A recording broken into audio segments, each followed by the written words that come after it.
South Africa T20I series हुई खत्म, पाकिस्तान की 2-0 से हार। क्या इस हार ने हमें कुछ सिखाया? बल्कि मोर इम्पोर्टेंटली इस हार से पाकिस्तान टीम को क्या सीखना चाहिए? आइए जानते हैं इस वीडियो में।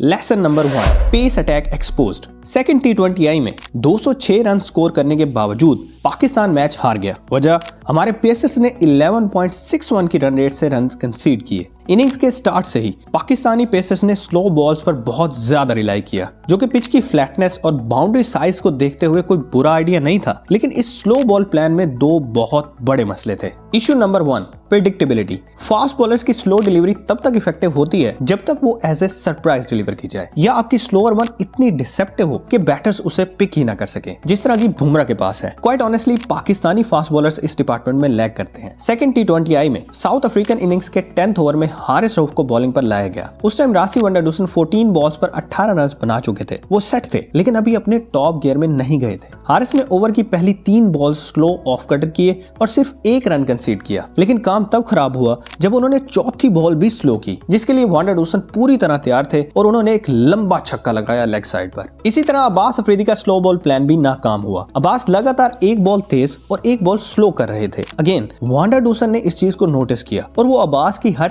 तेज बॉल के बाद अगली बॉल आगे बढ़कर खेल रहे थे, क्योंकि उन्हें पता था कि नेक्स्ट बॉल स्लो ही होगी। पाकिस्तानी पेसर्स को यह समझना होगा कि इंटरनेशनल लेवल पर बैटर्स अपना होमवर्क करके आते हैं। अगर आप अपने रिवायती प्लान से चलेंगे तो आपको मार ही पड़ेगी। मॉडर्न क्रिकेट में कामयाबी के लिए आउट ऑफ द बॉक्स सोचना जरूरी है। और इसी बात से लिंक्ड है सेकंड इशू, जो कि है लैक ऑफ स्किल डेवलपमेंट। अगर हम बाकी दुनिया के पेसर्स को देखें तो उनके पास एटलीस्ट 3 से 4 तरह की स्लोअर बॉल्स होती हैं, लेकिन पाकिस्तानी पेसर्स के पास आज भी वही स्लो बॉल ऑप्शन है जो 2-3 साल पहले थे। आप देख लें, हारिस शुरू से ही वही एक ऑफ कटर करते हैं, सेम केस शाहीन का है, और अब्बास के पास भी एक back of the hand slower one है। क्यों ये लोग भी बाकी दुनिया की तरह नकल ball, leg cutter, slower bouncers और वाइड फिंगर स्लो वन जैसी डिलीवरीज नहीं करते? नो डाउट हमारे पास दुनिया के टॉप पेसर्स हैं, बट अगर आप दुनिया के साथ नहीं चलोगे तो आप डेफिनेटली पीछे रह जाओगे। आई थिंक अब टाइम आ चुका है कि हमारे पेसर्स पेस के साथ साथ नई स्किल सीखने पर भी काम करें। मूव करते हैं अब लेसन नंबर 2 की तरफ, old school batting. T20 world cup 2022 के बाद से अब तक पाकिस्तान के मिडिल ऑर्डर की बैटिंग एवरेज है 17.81, जो कि वर्ल्ड क्रिकेट में सबसे बुरी है। कुछ लोग ये भी आर्ग्यू करते हैं कि मिडिल ऑर्डर के इन बुरे हालात की वजह से रिजवान और बाबर शुरू में अटैक नहीं करते। खैर वो अलग मैटर है, उसको हम आगे डिस्कस करेंगे। अगर हम सिर्फ लास्ट 3 सीरीज का एनालिसिस करें तो मिडिल ऑर्डर की बैटिंग में एक कॉमन ट्रेंड नजर आता है, और वो है रिलीज शॉट्स की कमी। जैसे ही कुछ डॉट बॉल्स होती हैं, हमें एक स्लॉग स्वीप देखने को मिलती है, जो कि बहुत कम ही कामयाब हुई है। कोई रिवर्स स्वीप नहीं, कोई स्कूप नहीं, कोई कदमों का इस्तेमाल नहीं, कोई इनोवेशन नहीं, बस खड़े खड़े बल्ला घुमाना है। इंटरनेशनल लेवल पर ये नहीं चलता। अब मेरे ख्याल में अब तक ये बात कुछ बैटर्स को बड़े अच्छे से समझ आ गई होगी। मिडिल ऑर्डर में सबसे ज्यादा मौका मिला है उस्मान खान को। उन्होंने मिडिल ऑर्डर में अब तक 9 इनिंग्स खेली हैं, जिनमें उनकी एवरेज 11 और स्ट्राइक रेट 113 है, जो कि क्लियरली ये शो करता है कि वो इस रोल के लिए सूटेबल नहीं। चले उस्मान ने तो फिर भी डोमेस्टिक में परफॉर्म किया था, लेकिन सलमान अली आगा को किस बेस पर T20I में ऐड किया गया किसी को पता नहीं। 5 इनिंग्स में 10 की एवरेज और 79 की स्ट्राइक रेट से सिर्फ 50 रन बनाए हैं सलमान ने। और हमें लग रहा था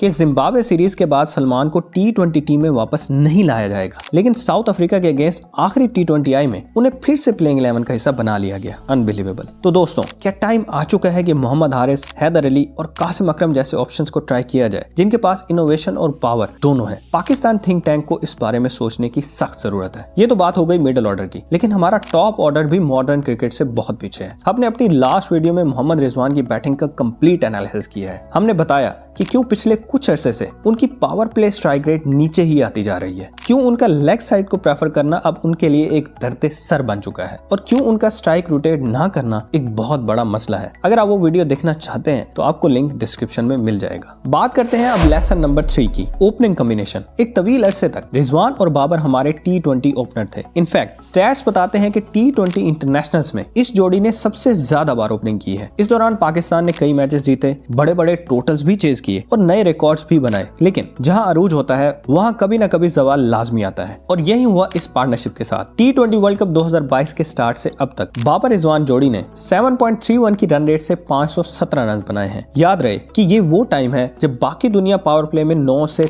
10 की रन रेट से खेल रही है। इसीलिए जरूरी था कि पाकिस्तान अपने टॉप ऑर्डर में तब्दीली लाए और पावर प्ले को कैश करने की कोशिश करे। इसी पर्पस के लिए साइम अयूब को टीम में लाया गया, लेकिन मल्टीपल इनिंग्स में स्टार्ट मिलने के बावजूद वो कोई बड़ी इनिंग्स नहीं खेल पा रहे थे। साउथ अफ्रीका के अगेंस्ट 98 रन की इनिंग्स खेलने से पहले साइम के T20 आईज में ओपनिंग स्टैट्स आपके सामने हैं। 19 इनिंग्स में 17 की एवरेज और 127 का स्ट्राइक रेट। यही बताता है कि शायद वो अभी इंटरनेशनल क्रिकेट के लिए तैयार नहीं। इसीलिए हमने देखा कि T20 वर्ल्ड कप 2024 के दौरान एक बार फिर बाबर रिजवान जोड़ी ने ओपनिंग शुरू कर दी और यही ओपनिंग कॉम्बिनेशन था साउथ अफ्रीका के खिलाफ फर्स्ट T20 आई में, जो कि बुरी तरह नाकाम हुआ। लेकिन खुदा का शुक्र है कि साइम को एक बार फिर एज एन ओपनर मौका मिला और उस मौके पे सिर्फ चौका नहीं बल्कि बड़े बड़े छक्के मारे साइम अयूब ने। उनकी इस इनिंग्स के बाद ओपनिंग स्लॉट में उनकी पोजीशन पक्की हो चुकी है, जिसका मतलब यह है कि पावर प्ले में एटलीस्ट एक एंड से तो हमें अटैकिंग बैटिंग देखने को मिलेगी। साइम से यही उम्मीद है कि आने वाले वक्त में हमें इससे भी शानदार इनिंग्स देखने को मिलेंगी। इसी बात की तरफ इशारा किया साउथ अफ्रीकन कमेंटेटर माइक हेजमैन ने। उन्होंने कमेंट्री के दौरान कहा कि जब साइम जैसा बैटर ऐसी इनिंग्स खेल लेता है तो वो फिर पीछे मुड़कर नहीं देखता। उन्होंने ये भी कहा कि साइम अयूब वो बैटर है जो आने वाले वक्त में पूरी दुनिया को एंटरटेन करेगा। Lesson number 4, Rizwan captaincy. Rizwan के कैप्टनसी करियर का आगाज बहुत ही शानदार था। उन्होंने अपनी कैप्टनसी की पहली ही सीरीज में हिस्ट्री बनाई। वो ऑस्ट्रेलिया को ऑस्ट्रेलिया में